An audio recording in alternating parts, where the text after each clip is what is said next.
Fala pessoal, tudo bem? Mais uma aula aqui sobre módulo de batalha espiritual, nível pessoal, e hoje é a última aula que nós vamos falar sobre jejum. Então fica comigo nesse vídeo que eu vou te ensinar pelo menos o básico para você poder desenvolver uma vida bem poderosa de jejum e impactar totalmente aquilo que nós falamos sobre batalha espiritual. Então nós vamos pegar aqui uns versículos, sobre propósito e a prática do jejum. Isaías 58, no verso 6 e 7. Vamos ler Isaías 58, versos 6 e 7. O texto diz assim, O jejum que desejo não é este, que te libertes das amarras malignas e da injustiça que desfaz as ataduras da opressão, que ponhas em liberdade os oprimidos e que despedaces todo o jugo? Ora, não é partilhar teu alimento com o faminto, abrigar o pobre desamparado, vestir o nu e sem teto, que encontraste não recusar tua ajuda ao próximo? Quando fizeste assim, então a tua luz resplandecerá como a alvorada, e prontamente surgirá a tua cura, e a tua retidão caminhará adiante de ti, e a glória de Yahvé guardará a tua retaguarda. Por que eu escolhi esse texto, o Isaías 58, 6 e 7, como o texto principal? Porque quando você lê o contexto, Isaías 58 inteiro, você vê que Deus está reprovando a prática do jejum deles.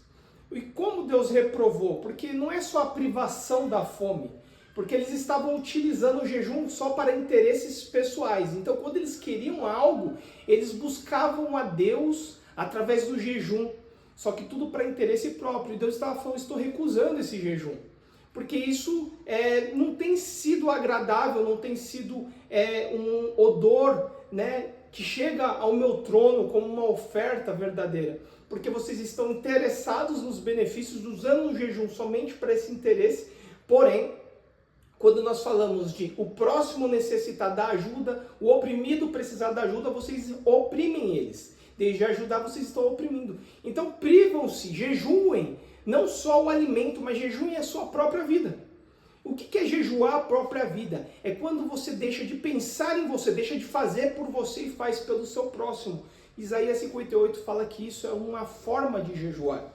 Quando você jejua dessa forma, quando você começa a olhar para o teu próximo, quando você começa a se colocar em prol ao seu próximo, aí sim começa um jejum agradável a Deus. Isso é uma forma. Aí você fala, Thomas, mas a privação da fome, nós tirarmos uma refeição, isso então não é válido? Não, é válido. Só que Deus estava recusando porque o interesse, a intenção do coração do povo era uma intenção ruim, não estava alinhada com a natureza de Deus. Então, eu quero começar com esse texto base, dizendo, o jejum, ele não serve para os seus interesses pessoais. O jejum, ele não tem um propósito para si.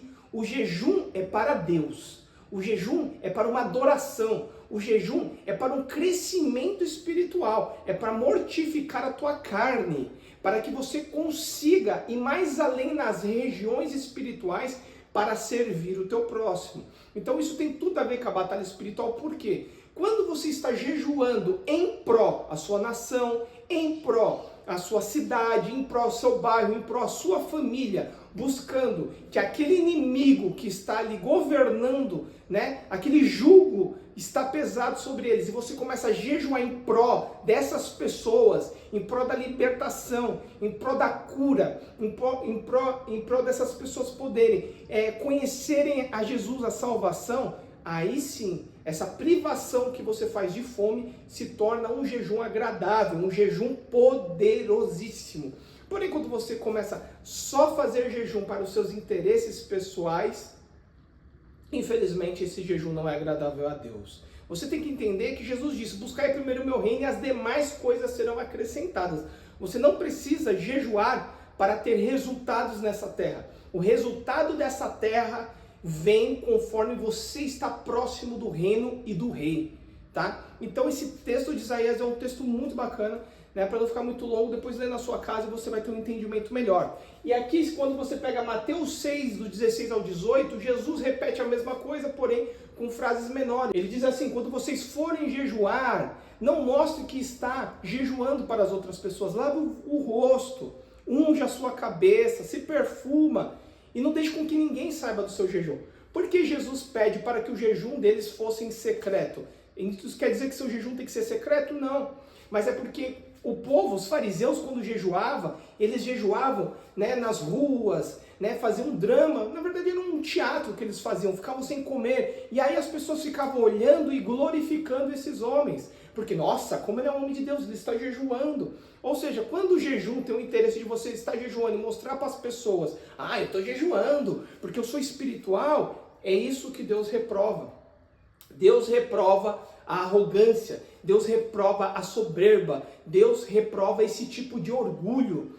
Então, quando você jejuar, você tem que jejuar por uma causa, por um valor, você tem que jejuar com um propósito poderosíssimo, um propósito que possa mudar vidas, um propósito que mude a sua vida para mudar vidas. Não um propósito para você ficar se mostrando. Então, se você tem, né, isso na sua alma, de quando você está ali jejuando, buscando, e aí você quer meio que as pessoas saibam, porque você quer que elas vejam a santidade, elas querem que reconheça a sua espiritualidade, você não precisa disso. Não faça isso. Deus reprova esse tipo de atitude. Quando você jejuar, então, jejue em secreto, que ninguém saiba. Cresça espiritualmente, escondido com o Senhor, porque é para Ele que você faz, entendeu? Então vamos lá, Joel 2, do 2 ao 13, Joel também repete semelhante, quase a mesma coisa. Joel fala, olha, plantei, jejue, e não rasgue somente vossas vestes, mas rasgue o vosso coração. Joel estava dizendo que o jejum agradável a Deus, o pranto, a busca agradável a Deus, não era uma busca ou um jejum ou um pranto superficial, onde o que Jesus falou, que os judeus faziam, rasgavam suas vestes, se cobriam com cinza, sabe? Mas era algo superficial, não era algo para Deus, era algo da boca para fora, era um teatro, isso era uma cena. E na verdade, quando você jejuar, você tem que rasgar a sua alma, o seu coração, você tem que rasgar você por dentro, você tem que permitir que o Espírito Santo venha e te transforme. Então quando você jejua por uma transformação. Quando você está jejuando por uma cidade, quando você está numa batalha espiritual tentando derrubar uma potestade de uma região, naquele momento que você está se entregando ali no jejum, no pranto, jejuando por aquelas pessoas, entendeu? Jejuando por aquela cidade, você também é quebrantado. Então o jejum, ele tem esse propósito de te levar muito além. A batalha espiritual, quando você jejua com o coração quebrantado, você derruba muitos espíritos que estão governando, estão ali matando aquelas pessoas, estão ali escravizando pessoas. Então quando você tem essa prática de jejuar de forma correta, de forma com propósito, aí sim o seu jejum ele é agradável e aceitável a Deus. Aqui nós vamos dar alguns exemplos, né? Alguns exemplos de pessoas, né, que jejuavam, né? Elas jejuavam com um propósito, né? O jejum que tinha um poder que transformou situações. Se você pegar ali Esther 4,16, Esther liderava um jejum antes de interceder pela salvação do povo. Quando a Esther pediu para o povo jejuar por ela 3 dias, se privar de bebida e de alimento, ela falou que ia se apresentar diante do rei, mesmo sendo contra a lei. Ou seja, todos que se apresentavam diante do rei, sem a autorização do rei, ou sem o chamado do rei, essa pessoa era morta. Então ela pediu a intercessão porque ela estava lutando pelo povo dela. Ela estava tentando derrubar aquela potestade, aquele homem que estava tentando exterminar o povo dela. Então ela se colocou diante daquele que tinha autoridade para poder livrá-la daquilo. Então ela clamou, pedindo para o povo, jejuem ao Deus Altíssimo, para que quando eu entrar diante do rei, o rei estenda o seu cetro. E foi isso que aconteceu. Aquele jejum foi muito agradável a Deus. Quando ela chegou diante do rei, o rei não a recusou, o rei não mandou a matar. O rei estendeu o cetro e falou, vem até mim. E olha o que ele fala para ela, pode pedir até metade do meu reino que eu te darei. Olha o poder do jejum. Olha o poder de interceder em jejum por uma causa justa. Então o jejum causou ali um impacto que até o rei ofereceu metade do reino para ela. Então, pratique o jejum com propósito, com uma causa justa. Daniel 9:3, Daniel buscava entendimento e direção de Deus. Daniel ficou jejuando ali durante 21 dias. Você conhece muito bem essa história, é uma das mais usadas. E olha que interessante, naquela busca que Daniel estava por entendimento, por tudo que estava acontecendo com o povo, sendo escravizado por Babilônia, enfim, Daniel estava ali buscando a Deus, querendo entendimento, querendo crescimento, intercedendo por povo através do jejum. E você conhece a história. Um anjo, né, o anjo mensageiro de Deus estava vindo para entregar a mensagem que era para Daniel receber no primeiro dia, porém, esse anjo foi barrado pelo um principado, um príncipe de outra região. Esse príncipe veio, barrou esse anjo, o anjo teve que voltar para o céu e clamar pela ajuda de um arcanjo, e Deus enviou o arcanjo Miguel, a Bíblia também chama ele de arcanjo ou príncipe, e o príncipe Miguel vem, consegue romper essa barreira, essa potestade, esse principado que não permitia com que a mensagem chegasse a Daniel, e depois de 21 dias de Daniel persistindo por uma resposta justa, uma resposta com propósito, buscando um entendimento, buscando a revelação de Deus, o anjo chega até Daniel e consegue entregar essa mensagem. Olha o poder do jejum, olha o poder de você agradar a Deus, de buscar entendimento, buscar a verdade. Isso agrada a Deus. A sua privação de fome não é só para você ficar morrendo de fome sem propósito. Tem pessoas que jejuam e nem sabem por quê. Elas jejuam por jejuar. E aí elas estão passando fome, isso não tem trazido nenhum impacto, porque não tem um propósito. Então jejue com propósito, tá? Lucas 4:2.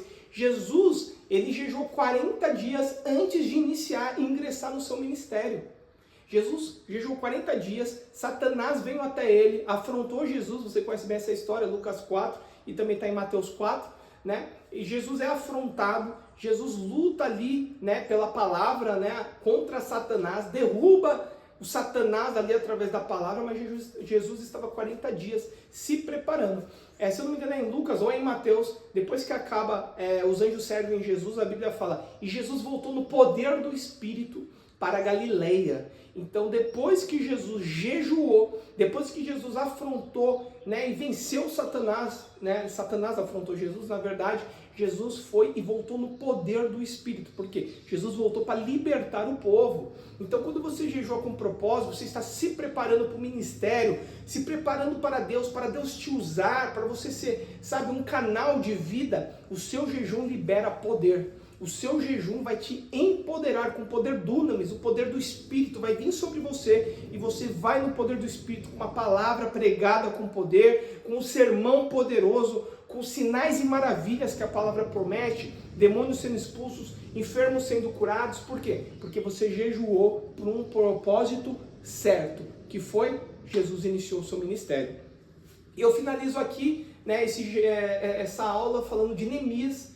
Neemias, quando ele ficou sabendo da situação que o povo estava passando, aqui Neemias 4:2, Neemias automaticamente, ele já foi para o jejum, né, ao saber da situação de Jerusalém, e ele já começou a chorar. E depois que ele chorou e jejuou ali, por quê? Ele sentiu a dor do seu povo.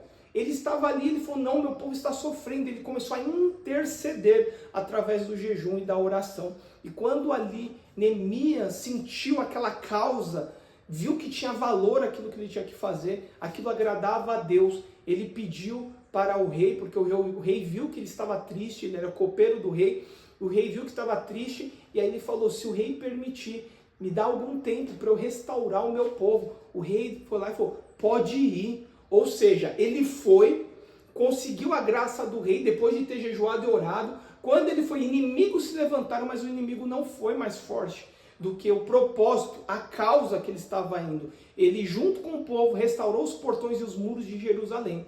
Então, se você quer restaurar os muros de uma cidade, se você quer levantar portões da sua família, se você quer libertar os cativos, aqueles que estão sendo oprimidos pelo inimigo, jejue com propósito. Jejue de forma correta, saiba jejuar. E tem só um outro texto que eu me lembrei agora que também fala que os discípulos não conseguiram expulsar um demônio, você conhece bem esse texto, e Jesus fala, essa casta de demônio só sai com jejum e oração. Ou seja, tem opressões na sua casa, opressões na sua família, opressões no seu bairro, opressões na sua cidade, opressões na nação brasileira, que somente jejum e oração vai conseguir derrubar esses espíritos que estão governando. Então, eu quero finalizar essa aula de jejum, quero que essa aula seja muito produtiva para você, pratique o jejum com sabedoria, né? Comece devagar, né? E depois você pode ir desenvolvendo jejuns mais fortes, ao ponto de você lutar por causas justas e o seu jejum seja agradável ao Senhor. Deus te abençoe e até o próximo módulo.